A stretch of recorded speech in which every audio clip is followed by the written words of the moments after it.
नमस्कार दोस्तों, मेरा नाम है मनीष भारती और आप देख रहे हैं संस्कृति आईएएस यूट्यूब चैनल। दोस्तों, आज जिस टॉपिक पर हम बात करने वाले हैं वह है आदि महोत्सव। बेहद दिलचस्प मुद्दा है। आदि महोत्सव होता क्या है? दरअसल जैसा कि आप नाम से ही जान रहे होंगे कि एक महोत्सव है, एक उत्सव है, महा उत्सव है और किसका? आदिवासी समुदाय के लिए। आदिवासी समुदाय जो हमारे देश के मूल निवासी माने जाते हैं उनके लिए। अब ये महोत्सव सरकारी स्तर पर हो रहा है, राष्ट्रीय स्तर पर किया जा रहा है। तो मुद्दा ये उठता है कि आदि महोत्सव क्यों किया जाता है, हर साल होता है। इसका एक जवाब मैं आपको कहूं तो हमारे आपके जैसे आम जन जो हैं, आम नागरिक जो हैं, वह आदिवासी संस्कृति को समझ सके, एक ही मंच पर उनसे जुड़ सके, उनके जीवन शैली को भी समझ सके। इसके लिए प्रतिवर्ष सरकार जो है आदि महोत्सव का आयोजन किया करती है। अब इसके कुछ पहलू हैं, उन सब पर हम बारी बारी से चर्चा कर लेते हैं। देखिए, आदि महोत्सव जैसा कि आप तस्वीरों में देख रहे होंगे, प्रधानमंत्री नरेंद्र मोदी हाल ही में आदि महोत्सव का उद्घाटन किए हैं। कहां पर हुआ है ये? दिल्ली के मेजर ध्यानचंद नेशनल स्टेडियम में हुआ है। क्या इसको नाम दिया गया है? मेगा नेशनल ट्राइबल फेस्टिवल, यानी कि आदि महोत्सव का उद्घाटन प्रधानमंत्री नरेंद्र मोदी के द्वारा किया गया है। दूसरी बात यह है कि यह 16 फरवरी से शुरू हो चुका है और 27 फरवरी को जाकर के समाप्त होगा। यानी कि आप भी यहां जाकर के यदि आदि महोत्सव को देखना चाहे, अपने आदिवासी समुदाय के जनजीवन को समझना चाहे, तो आपका भी स्वागत है, आप जाकर के देख सकते हैं। देखिए, इस तस्वीरों में देखिए, चूंकि प्रधानमंत्री पहले दिन उद्घाटन करने गए थे तो वहां पर वो आदिवासी समुदाय से रूबरू भी होते हैं और उसके जो शिल्प हैं, कला है, उनकी जो कलाकृतियां हैं, जो उनके जो सामान है, उन सभी को वो समझने का भी प्रयत्न कर रहे होते हैं। अब आदिवासी समुदाय को देखिए, जैसे कि इन्होंने कुछ मिट्टी के बर्तन से तैयार किया है। देखिए, कुछ कपड़े तैयार किए हैं, हाथ से बुने हुए कपड़े रहते हैं। कुछ कलाकृतियां इन्होंने तैयार की है। ये बांस से, बंबू का मटेरियल कुछ तैयार किया गया है। कुछ कपड़े यहाँ देखिए, गमछा वगैरह, ये जो है झोले तैयार किए गए हैं।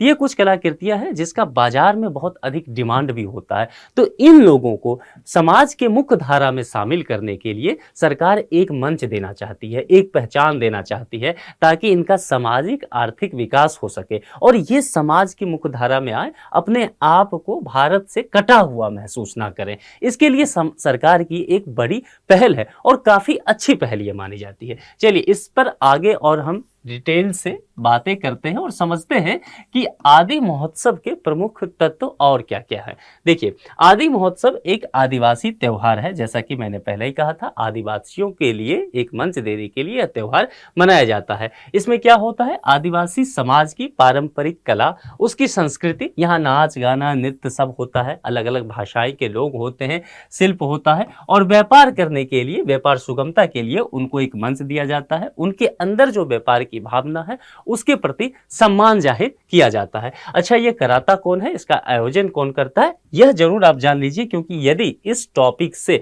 और ऐसे टॉपिक पर यूपीएससी की नजर होती है, आप जानते हैं आर्ट एंड कल्चर के लिए यह बहुत फेवरेट टॉपिक होता है। तो यदि यूपीएससी इस टॉपिक पर प्रश्न लाती है तो एक स्टेटमेंट आपके लिए यह हो सकता है कि इसका आयोजन, आदि महोत्सव का आयोजन कौन सी संस्था कराती है, तो उसका नाम है आदिवासी सहकारी विपणन विकास संघ, ट्राइफेड के नाम से इसे शॉर्ट में जानते हैं। तो इसे जरूर नोट कर लीजिए, ये आपके लिए काफी यूजफुल होगा।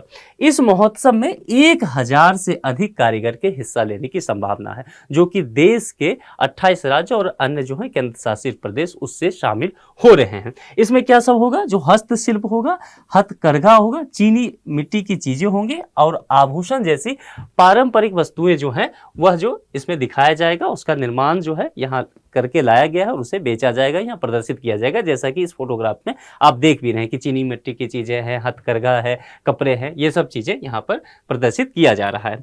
दूसरी बात क्या है कि चूंकि आप जानते हैं कि 2023 का जो ये साल है वह अंतर्राष्ट्रीय बाजरा वर्ष के रूप में भी हम लोग मना रहे हैं, सेलिब्रेट कर रहे हैं। तो इस आदिवासी महोत्सव में श्री अन्न को भी प्रदर्शित किया गया है, इसको ध्यान में रखते हुए।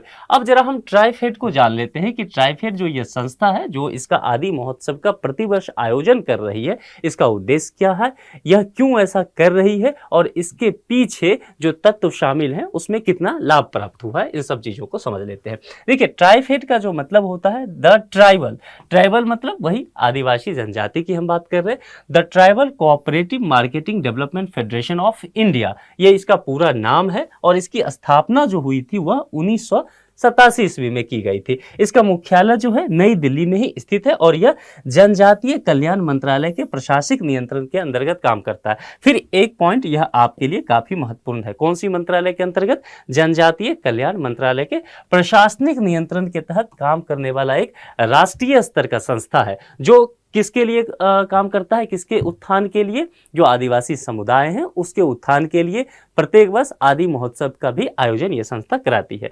यह जनजातियों के लिए उनके उत्पाद बेचने के लिए एक, यहाँ ध्यान रखिए, जो जनजातीय समूह हैं उनके उत्पाद बेचने के लिए एक सुविधा प्रदाता के रूप में कार्य करता है। सुविधा प्रदाता भी करता है, सेवा प्रदाता के रूप में भी कार्य करता है। यह मार्केट देता है, एक हमारे आपके जैसे लोगों से आदिवासी समुदाय को एक मंच पर मिलाता है ताकि हम उनकी दुनिया को समझ सके और वो हमें भी समझ सके।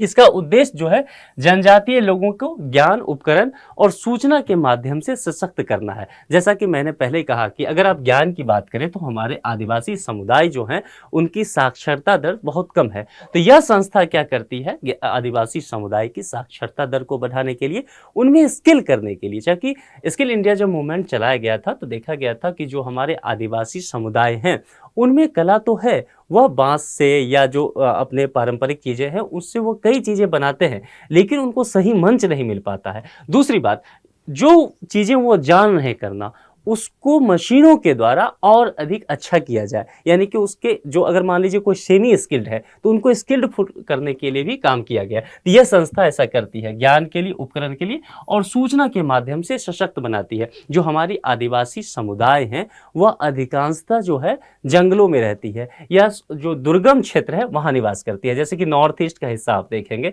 मेघालय हो गया, मणिपुर हो गया, नागालैंड हो गया, असम के कुछ क्षेत्र हो गए, त्रिपुरा के कुछ क्षेत्र हो गए, छत्तीसगढ़ हो गया जो उत्तराखंड का हिस्सा है, या फिर महाराष्ट्र के कुछ हिस्सा है, गुजरात का भील का इलाका है। इन सभी जगहों पे जो है आदिवासी समुदाय रहते हैं। तो अब वहां तक सूचना का पहुंचाना बहुत जरूरी है। तो यह संस्था उनसे जुड़ करके ऐसा काम कर रही है ताकि सूचना के इस दौर में कहीं वो पीछे ना रह जाए। उसके बाद इसका उद्देश्य क्या है? धातु शिल्प, जनजातीय वस्त्र, जनजातीय चित्रों और मिट्टी के बर्तनों जैसे जनजातीय जितने भी उत्पाद होते हैं उसको विपणन विकास के माध्यम से देश में जनजातीय लोगों का सामाजिक आर्थिक विकास करना। जैसा कि हमने पहले भी चर्चा किया था कि वो जो भी प्रोडक्ट बनाते हैं उनमें जो भी कला है, जो भी उनकी कारीगरी है, उस कारीगरी को लोगों तक पहुंचाना। और वह कारीगरी हो सकता है वस्त्र, उनके द्वारा बनाया हुआ चित्र हो सकता है, उनके द्वारा बनाया गया मिट्टी के बर्तन हो सकते हैं, उसको एक बाजार देना, विपणन व्यवस्था में लाना होता है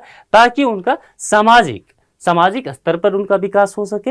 और दूसरा, आर्थिक विकास उनकी बहुत जरूरी है, क्योंकि आर्थिक विकास में वो काफी पीछे रह गए हैं, तो आर्थिक विकास भी उनका हो सके, यह इस संस्था का एक उद्देश्य होता है। देखिए, अब ऐसा करके आदिवासी अपनी आय का एक बहुत हिस्सा जो है इसी पर निर्भर है। किस पर निर्भर है? इन चीज़ों पे, जो उनका शिल्प है, वस्त्र है, चित्र है, बर्तन होते हैं, तो इस पे वो निर्भर होते हैं। तो ताकि एक बाजार उनको दिया जा सके कि यदि वो इन्हीं कामों पर निर्भर हैं तो उनको एक मंच मिले और यहाँ पर उन सामानों को बेच सके और उनका प्रचार प्रसार भी हो सके, यह भी एक काम होता है। देखिए, इसमें स्वयं सहायता समूह जो SSG होता है के गठन और किसी विशेष गतिविधियों को करने के लिए उन्हें प्रशिक्षण भी दिया जाता है। माध्यम से जनजातीय लोगों की क्षमता निर्माण की शक्तियां शामिल है। जैसा कि मैंने पहले ही कहा था कि मान लीजिए वो सेमी स्किल्ड है, अब जो वो काम कर रहे हैं सेमी स्किल्ड है तो उनको स्किल करना होता है, स्किलफुल करना होता है। अब मान लीजिए कि मिट्टी के बर्तन वो तैयार कर रहे हैं। अब मिट्टी के बर्तन तैयार करने के लिए मान लीजिए कोई आदिवासी कुम्हार है, तो उन्होंने कोई विशेष प्रशिक्षण इसके लिए नहीं लिया है, बाप दादाओं से सीखते आए हैं, पीढ़ी दर पीढ़ी इस काम को करते आए हैं, यह कला उनमें वहीं से आई है। लेकिन वक्त बदला, समय बदला, अब लोग जो है हर चीज में थोड़ा डिजाइन ढूंढते हैं, तो इनका जो कारीगरी है उसमें यदि थोड़ी सी और निखार ला दी जाए, समय की जो मांग है, बाजार की जो मांग है, डिमांड है, उस डिमांड को इनके मिट्टी के बर्तनों के साथ उस डिजाइन को जोड़ दिया जाए, इसके लिए इनको स्किल्ड फुल कर दिया जाए, तो इनके जो मिट्टी के बर्तन हैं वह उसका प्राइस भी बहुत अच्छा हो जाएगा और दूसरा बाजार में जल्दी बिकेगा भी, हम आप जैसे लोग ही खरीदेंगे और फिर खरीदेंगे तो इनका आर्थिक उत्थान होगा, और आर्थिक उत्थान होगा तो जो ये इसी चीज़ों पर निर्भर हैं। इसके अलावा भी और भी कई तरह के काम ये कर सकते हैं। ये सब पूरा एक उद्देश्य इस संस्था का रहा है। अब देखते हैं कि आदिवासी कौन है। सबसे मूल प्रश्न तो यही है कि हम आदि महोत्सव की बात तो करते हैं, ट्राइफेड जैसी संस्था की बात करते हैं, लेकिन अब हम जान लेते हैं कि आखिर ये जो आदिवासी समुदाय होते हैं, यह आदिवासी समुदाय हैं कौन। देखिए, आदिवासी समुदाय को देश का मूल निवासी माना जाता है। हमारा जो ये प्यारा भारतवर्ष है, ऐसा माना जाता है कि ये जो आदिवासी समुदाय हैं इस देश के मूल निवासी होते हैं। दूसरा, इस आदिवासियों को आदिवासी जैसे कहते हैं, या चूंकि ये वन में रहते हैं। अब देखिए, आदिवासी क्यों कहते हैं? वासी मतलब होता है वासिंदा, वहां का रहने वाला, नेटिजन्स, और आदि मतलब जो सबसे पहले आए, तो इसीलिए इन्हें आदिवासी कहा गया। वनवासी क्यों कहा गया? वनवासी कहा गया जैसा कि मैंने आपको पहले कहा था कि ये जो है दुर्गम पहाड़ों पे रहते हैं, जंगलों में रहते हैं। अब इनकी जो पूरी वनवासी, यहाँ समझ लीजिए, 3 चीजें समझिए, इससे आपको बहुत समझिए क्लियर हो। ये एक बात करते हैं, जल, जंगल और जमीन की बात करते हैं। ये 3 चीजों पर इनका जोर होता है जो आदिवासी समुदाय होते हैं, जल, जंगल और जमीन। अब देखिए, जल भी, जंगल भी, जमीन भी पर्यावरण से कितना करीब ये हैं, तो इन्हीं वजहों से इन्हें वनवासी भी कहते हैं, क्योंकि ये वन में ज्यादातर रहते हैं। अभी जब प्रधानमंत्री नरेंद्र मोदी आदि महोत्सव के उद्घाटन समारोह में गए थे, तो उन्होंने कई जरूरी बातें कही जो आपके लिए जानना बहुत जरूरी है। उन्होंने कहा, प्रधानमंत्री महोदय ने, कि क्लाइमेट चेंज जो हो रहा है या ग्लोबल वार्मिंग जैसी स्थिति जो है, इसका यदि कहीं हल है तो वह आदिवासी समाज के पास है। ऐसा क्यों कहा उन्होंने? इस बात पर जरा विचार कीजिए। जैसा कि मैंने कहा आपको, क्लाइमेट चेंज होना या ग्लोबल वार्मिंग जैसे चीजें होना, तो इसका समाधान क्या आपको यहाँ मिल रहा है? जल, जंगल, जमीन में मिल रहा है, क्योंकि ये प्रकृति से बहुत करीब रहते हैं। तो प्रकृति से करीब जो व्यक्ति रहेगा वह प्रकृति का संरक्षण भी करेगा, वो सस्टेनेबल डेवलपमेंट की बात करेगा। संभव है कि उस व्यक्ति को सस्टेनेबल डेवलपमेंट टर्म नहीं पता हो, हमारे आपके जैसे थ्योरी का ज्ञान नहीं हो उसे, लेकिन वो व्यवहार रूप में ऐसा करता हो, वह प्रकृति को संरक्षित कर रहा हो, ताकि वह तो इसका इस्तेमाल करे ही, आने वाली जो संतति है, आने वाली जो पीढ़ी है, उसके लिए भी प्रकृति का वह संसाधन बाकी रह जाए, बचा रह जाए। तो जीवन में प्रकृति, जैसे प्रधानमंत्री, एक और बात बहुत दिलचस्प है आदिवासी समुदाय के बारे में आदि महोत्सव को उद्घाटन करते हुए, कि जीवन में और प्रकृति और पर्यावरण से यदि जुड़ाव आपको देखना है तो आपको आदिवासी समुदाय को देखना होगा कि प्रकृति के कितने करीब रहते हैं, प्रकृति के गोद में रहने का ये काम करते हैं। तो इसीलिए राष्ट्रीय स्तर पर इस जनजाति समाज को उभार करके सामने लाया गया है, ताकि हम और आप इनसे यह चीजें सीख सके। हम सिर्फ सस्टेनेबल डेवलपमेंट की बातें ना करें, हम इनसे व्यवहार रूप में इन चीजों को सीखें भी। तो इसीलिए आप देखें, एक वनवासी, पहाड़ी, जैसा कि मैंने कहा, पहाड़ी इलाकों में रहते हैं तो पहाड़ी हो गया। आदिम जाति भी इन्हें कहते हैं। आदिम जाति और आदिवासी लगभग एक ही चीज है, तो उसे समझ लीजिए। और अनुसूचित जनजाति इन्हें कहा गया है, संवैधानिक वर्ड के हिस्से में, इनके शब्द हिस्से में आया है कि अनुसूचित जनजाति। तो ये सब शब्द से इन्हें हम जानते हैं, पुकारते हैं। भारत में दुनिया की दूसरी सबसे बड़ी जनजातीय आबादी है, यह ध्यान रख लेना है। यानी कि यह एक अच्छा फैक्ट आपके लिए हो गया। भारत जो है दुनिया का सबसे बड़ी, जो दूसरे स्तर पर जनजातीय समुदाय को रखने वाला जगह होता है। पहला नंबर कौन है? अफ्रीका का। यानी कि अफ्रीका में भी आदिवासी समुदाय जो है, ट्राइबल्स हैं, वो काफी संख्या में पाए जाते हैं, और दूसरा वो पहले नंबर पे है। ठीक है, आदिवासी समुदाय भारतीय समाज का अभिन्न अंग है, और अभिन्न अंग हो भी क्यों नहीं, क्योंकि जो मूल निवासी हो, जो सबसे पहले आए, जिनकी ही यह जमीन थी, जो व्यक्ति जल को संरक्षित कर रहा है, जो व्यक्ति जंगल को बचाने की बात कर रहा है, जो व्यक्ति जमीन की बात कर रहा है, जमीन को संरक्षित करने की बात कर रहा है, जिसके व्यवहार में ही प्रकृति से प्रेम है, जिसके व्यवहार में ही सस्टेनेबल डेवलपमेंट की बात है, तो जाहिर सी बात है वह व्यक्ति भारतीय समाज का अभिन्न अंग कैसे नहीं होगा। तो यह एक मुद्दा हो गया। भारत सरकार ने देश में आदिवासी आबादी की सामाजिक आर्थिक स्थितियों को विकसित करने के लिए कई कदम उठाए हैं। निश्चित तौर पर कई योजनाएं सरकार चलाई हैं आदिवासी समुदाय के लिए। आदिवासी समुदाय जिस क्षेत्र में बसते हैं वहां का इंफ्रास्ट्रक्चर डेवलप करने की बहुत बात की गई है। दूसरी बात, जैसा मैंने कहा था कि इन्हें स्किल्ड करने की बात की गई है। जो ये हथकरघा बनाते हैं, हस्तशिल्प बनाते हैं, इनकी चित्रकारी होती है, मिट्टी के बर्तन ये तैयार करते हैं, या जैसे गमछा तैयार करना हुआ, हाथ से बुने हुए कपड़े तैयार करना हुआ, इन सब चीज़ों के लिए उचित मार्केट देने की की इनकी बात की गई है, इसके लिए अलग मंत्रालय इन्हें दे करके बना करके दिया गया है। और दूसरी बात, जैसे कि ये ट्राइफेड का गठन किया गया है, तो ट्राइफेड जैसी जो राष्ट्रीय स्तर की संस्था है वह पूरी तरह से आदिवासी जनजातियों के विकास के लिए समर्पित है। तो कुल मिलाकर के यदि देखें तो सरकार काफी काम इस पर कर रही है। सरकार चाह रही है कि आदिवासी समुदाय जो है वह समाज की मुख्य धारा से जुड़ सके। किसी भी कारणवश यदि वह विकास के राह में पीछे छूट गए हैं तो जरूरी सुविधा देकर के, उन्हें थोड़ा बहुत आरक्षण देकर के आगे बढ़ाया जाए, उन्हें एक मंच देकर के भारत के तमाम नागरिकों के साथ जोड़ा जा सके, ताकि वो समाज की मुख्य धारा में आके अपना सामाजिक और आर्थिक उत्थान सम्मानपूर्वक कर सके। तो इस वीडियो में इतना ही। मिलते हैं किसी दूसरे वीडियो में किसी और टॉपिक के साथ। अपना ख्याल रखिए। धन्यवाद।